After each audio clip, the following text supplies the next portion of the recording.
Moby Dick by Herman Melville. Chapter 41 Moby Dick. I, Ishmael, was one of that crew. My shouts had gone up with the rest. My oath had been welded with theirs. And stronger I shouted, and more did I hammer and clinch my oath, because of the dread in my soul. A wild, mystical, sympathetical feeling was in me. Ahab's quenchless feud seemed mine. With greedy ears I learned the history of that murderous monster against whom I and all the others had taken our oaths of violence and revenge. For some time past, though at intervals only, the unaccompanied, secluded white whale had haunted those uncivilized seas mostly frequented by the sperm whale fishermen. But not all of them knew of his existence. Only a few of them, comparatively, had knowingly seen him, while the number who as yet had actually and knowingly given battle to him was small indeed. For, owing to the large number of whale cruisers, the disorderly way they were sprinkled over the entire watery circumference,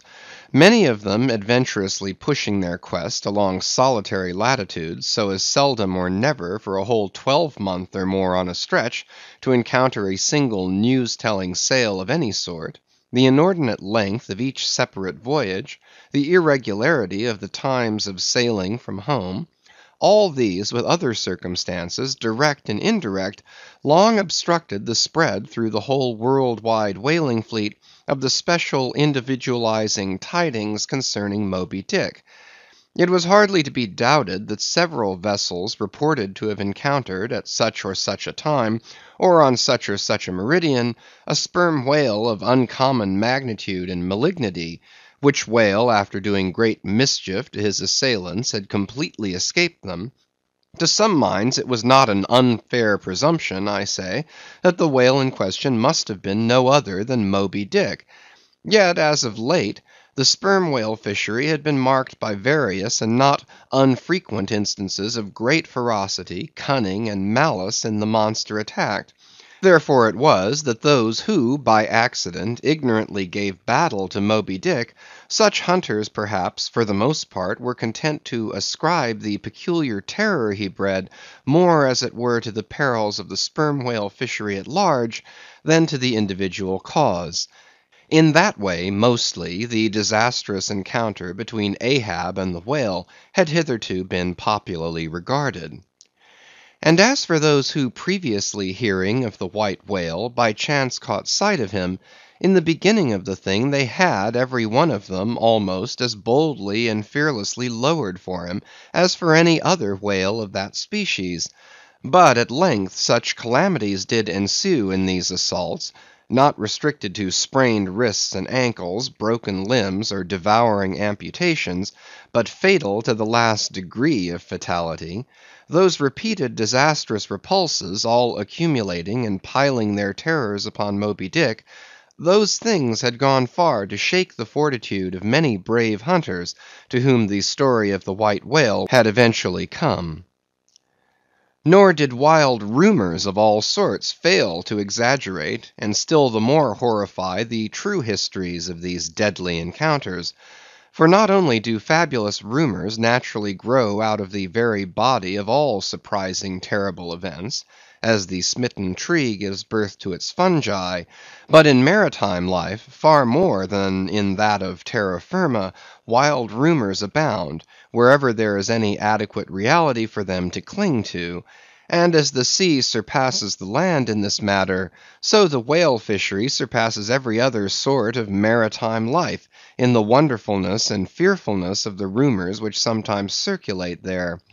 For not only are whalemen as a body unexempt from that ignorance and superstitiousness hereditary to all sailors, but of all sailors they are by all odds the most directly brought into contact with whatever is appallingly astonishing in the sea.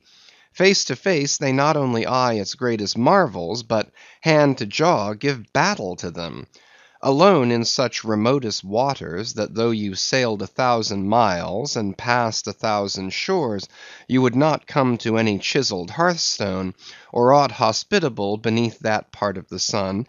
In such latitudes and longitudes, pursuing too such a calling as he does, the whaleman is wrapped by influences all tending to make his fancy pregnant with many a mighty birth. No wonder, then, that ever-gathering volume from the mere transit over the widest watery spaces, the outblown rumors of the white whale did in the end incorporate with themselves all manner of morbid hints and half-formed fetal suggestions of supernatural agencies, which eventually invested Moby Dick with new terrors unborrowed from anything that visibly appears.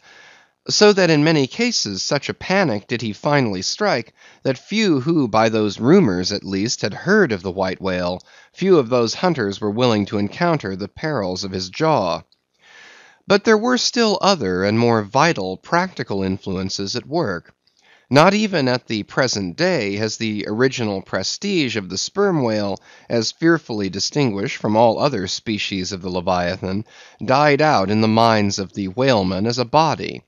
There are those this day among them who, though intelligent and courageous enough in offering battle to the Greenland or right whale, would perhaps, either from professional inexperience, or incompetency, or timidity, decline a contest with the sperm whale. At any rate, there are plenty of whalemen, especially among those whaling nations not sailing under the American flag,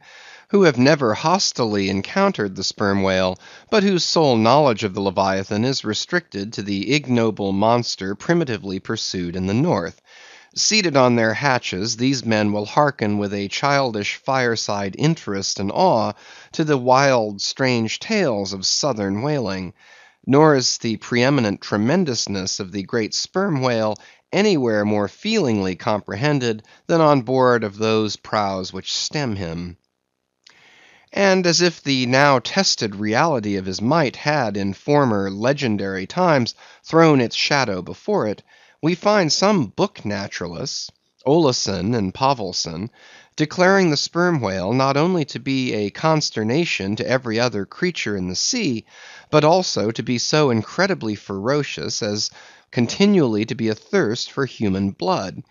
Nor even down to so late a time as Cuvier's were these or almost similar impressions effaced. For in his Natural History the Baron himself affirms that at sight of the sperm whale all fish, sharks included, are struck with the most lively terrors, and often in the precipitancy of their flight dash themselves against the rocks with such violence as to cause instantaneous death.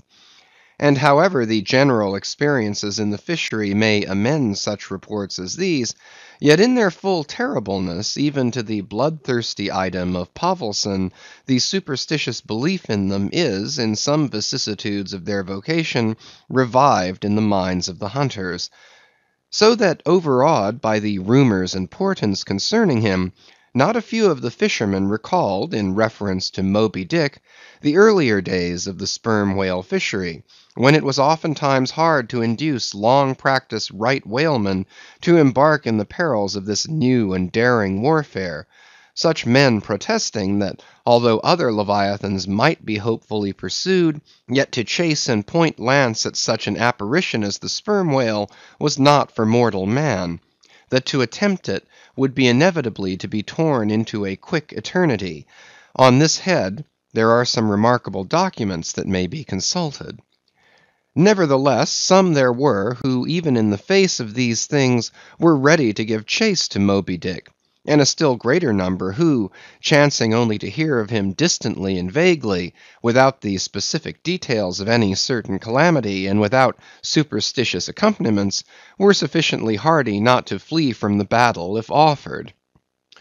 One of the wild suggestions referred to, as at last coming to be linked with the white whale in the minds of these superstitiously inclined, was the unearthly conceit that Moby Dick was ubiquitous, that he had actually been encountered in opposite latitudes at one and the same instant of time. Nor, credulous as such minds might have been, was this conceit altogether without some faint show of superstitious probability. For as the secrets of the currents of the seas have never yet been divulged, even to the most erudite research, so the hidden ways of the sperm whale when beneath the surface remain in great part unaccountable to his pursuers, and from time to time have originated the most curious and contradictory speculations regarding them, especially concerning the mystic modes whereby, after sounding to a great depth, he transports himself with such vast swiftness to the most widely distant points. It is a thing well known to both American and English whale ships, and as well a thing placed upon authoritative record years ago by Scoresby, that some whales have been captured far north in the Pacific, in whose bodies have been found the barbs of harpoons darted in the Greenland seas. Nor is it to be gainsaid, that in some of these instances it has been declared that the interval of time between the two assaults could not have exceeded very many days. Hence, by inference, it has been believed by some whalemen that the North West Passage, so long a problem to man, was never a problem to the whale. So that here, in the real living experience of living men, the prodigies related in old times of the inland Strelo mountain in Portugal, near whose top there was said to be a lake in which the wrecks of ships floated up to the surface, and that still more wonderful story of the Arethusa fountain near Syracuse, whose waters were believed to have come from the Holy Land by an underground passage, these fabulous narrations are almost fully equalled by the realities of the whaleman. Forced into familiarity, then, with such prodigies as these, and knowing that after repeated intrepid assaults the white whale had escaped alive, it cannot be much matter of surprise that some whalemen should go still further in their superstitions, declaring Moby Dick not only ubiquitous, but immortal; for immortality is but ubiquity in time; that though groves of spears should be planted in his flanks, he would still swim away unharmed; or if indeed he should ever be made to spout thick blood, such a sight would be but a ghastly deception; for again in unsanguined billows, hundreds of leagues away, his unsullied jet would once more be seen. But even stripped of these supernatural surmisings, there was enough in the earthly make and incontestable character of the monster to strike the imagination with unwonted power. For it was not so much his uncommon bulk that so much distinguished him from other sperm whales, but, as elsewhere thrown out, a peculiar snow-white wrinkled forehead, and a high pyramidical white hump. These were his prominent features, the tokens whereby, even in the limitless uncharted seas, he revealed his identity, at a long distance, to those who knew him.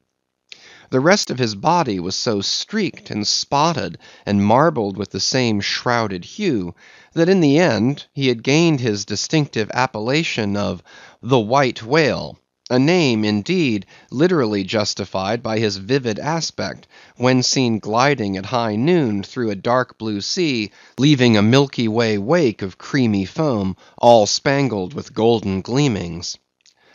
Nor was it his unwonted magnitude, nor his remarkable hue, nor yet his deformed lower jaw that so much invested the whale with natural terror, as that unexampled intelligent malignity which, according to specific accounts, he had over and over again evinced in his assaults. More than all, his treacherous retreats struck more dismay than perhaps aught else. For when swimming before his exulting pursuers, with every apparent symptom of alarm, he had several times been known to turn round suddenly, and bearing down upon them, either stave their boats to splinters, or drive them back in consternation to their ship.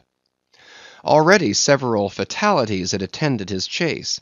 But though similar disasters, however little bruited ashore, were by no means unusual in the fishery, yet in most instances such seemed the white whale's infernal aforethought of ferocity, that every dismembering or death that he caused was not wholly regarded as having been inflicted by an unintelligent agent.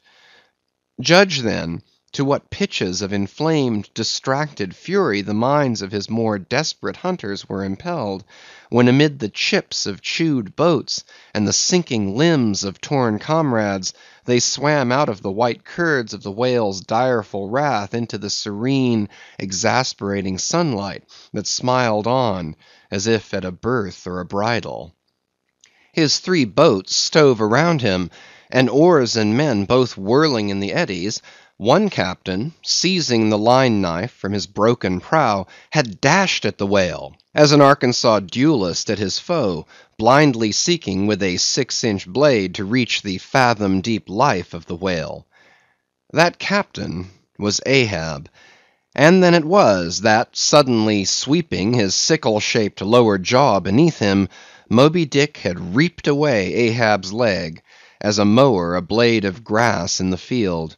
No turbaned Turk, no hired Venetian or Malay could have smote him with more seeming malice. Small reason was there to doubt, then, that ever since that almost fatal encounter, Ahab had cherished a wild vindictiveness against the whale. All the more fell, for that in his frantic morbidness he at last came to identify with him not only all his bodily woes, but all his intellectual and spiritual exasperations. The white whale swam before him as the monomaniac incarnation of all those malicious agencies which some deep men feel eating in them, till they are left living on with half a heart and half a lung. That intangible malignity which has been from the beginning, to whose dominion even the modern Christians ascribe 1/2 of the worlds, which the ancient Ophites of the East reverenced in their statue devil, Ahab did not fall down and worship it like them, but deliriously transferring its ideas to the abhorred white whale, he pitted himself all mutilated against it. All that most maddens and torments, all that stirs up the lees of things, all truth with malice in it, all that cracks the sinews and cakes the brain, all the subtle demonisms of life and thought, all evil to crazy Ahab, were visibly personified and made practically assailable in Moby Dick.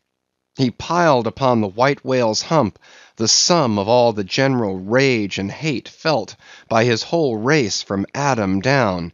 and then, as if his chest had been a mortar, he burst his hot heart's shell upon it. It is not probable that this monomania in him took its instant rise at the precise time of his bodily dismemberment. Then, in darting at the monster, knife in hand, he had but given loose to a sudden, passionate, corporal animosity, and when he received the stroke that tore him, he probably but felt the agonizing bodily laceration, but nothing more. Yet when by this collision forced to turn towards home, and for long months of days and weeks, Ahab and Anguish lay stretched together in one hammock, rounding in mid-winter that dreary howling Patagonian cape, then it was that his torn body and gashed soul bled into one another, and so interfusing, made him mad. That it was only then, on the homeward voyage after the encounter, that the final monomania seized him, seems all but certain from the fact that, at intervals during the passage, he was a raving lunatic, and though unlimbed of a leg, yet such vital strength yet lurked in his Egyptian chest, and was moreover intensified by his delirium, that his mates were forced to lace him fast, even there as he sailed raving in his hammock. In a straitjacket he swung to the mad rockings of the gales,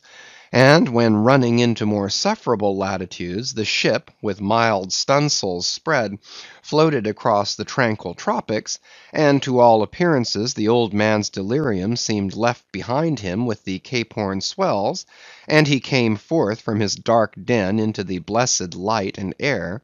Even then, when he bore that firm collected front, however pale, and issued his calm orders once again, and his mates thanked God the direful madness was now gone, even then Ahab in his hidden self raved on.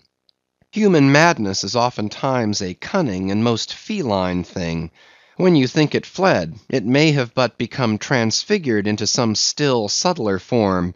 Ahab's full lunacy subsided not, but deepeningly contracted, like the unabated Hudson, when that noble Northman flows narrowly but unfathomably through the Highland gorge. But as in his narrow-flowing monomania not one jot of Ahab's broad madness had been left behind, so in that broad madness not one jot of his great natural intellect had perished. That before living agent now became the living instrument. If such a furious trope may stand, his special lunacy stormed his general sanity, and carried it, and turned all its concerted cannon upon its own mad mark, so that far from having lost his strength, Ahab to that one end did now possess 1,000-fold more potency than ever he had sanely brought to bear upon any one reasonable object. This is much, yet Ahab's larger, darker, deeper part remains unhinted. But vain to popularize profundities, and all truth is profound. Winding far down from within the very heart of this spiked Hôtel de Cluny where we here stand, however grand and wonderful, now quit it, and take your way, ye nobler, sadder souls, to those vast Roman halls of Thermes, where far beneath the fantastic towers of man's upper earth, his root of grandeur, his whole awful essence, sits in bearded state, an antique buried beneath antiquities, and throned on torsos. So with a broken throne the great gods mock that captive king. So like a caryatid his patient sits, upholding on his frozen brow the piled entablatures of ages. Wind ye down there, ye prouder, sadder souls. Question that proud, sad king. A family likeness? Aye, he did beget ye, ye young exiled royalties, and from your grim sire only will the old state secret come. Now in his heart Ahab had some glimpse of this, namely, all my means are sane, my motive and my object mad. Yet without power to kill or change or shun the fact, he likewise knew that to mankind he did long dissemble, in some sort did still. But that thing of his dissembling was only subject to his perceptibility, not to his will determinate. Nevertheless, so well did he succeed in that dissembling, that when with ivory leg he stepped ashore at last, no Nantucketer thought him otherwise than but naturally grieved, and that to the quick, with the terrible casualty which had overtaken him. The report of his undeniable delirium at sea was likewise popularly ascribed to a kindred cause. And so too all the added moodiness which always afterwards, to the very day of sailing in the Pequod on the present voyage, sat brooding on his brow. Nor is it so very unlikely that far from distrusting his fitness for another whaling voyage, on account of such dark symptoms, the calculating people of that prudent isle were inclined to harbor the conceit, that for those very reasons he was all the better qualified and set on edge for a pursuit so full of rage and wildness as the bloody hunt of whales. Gnawed within and scorched without by the infixed unrelenting fangs of some incurable idea, such a one, could he be found, would seem the very man to dart his iron and lift his lance against the most appalling of all brutes. Or if for any reason thought to be corporeally incapacitated for that, yet such a one would seem superlatively competent to cheer and howl on his underlings to the attack. But be all this as it may, certain it is, that with the mad secret of his unabated rage bolted up and keyed in him, Ahab had purposely sailed upon the present voyage with the one only and all-engrossing object of hunting the white whale. Had any one of his old acquaintances on shore but half dreamed of what was lurking in him then, how soon would their aghast and righteous souls have wrenched the ship from such a fiendish man. They were bent on profitable cruises, the profit to be counted down in dollars from the mint. He was intent on an audacious, immitigable, and supernatural revenge.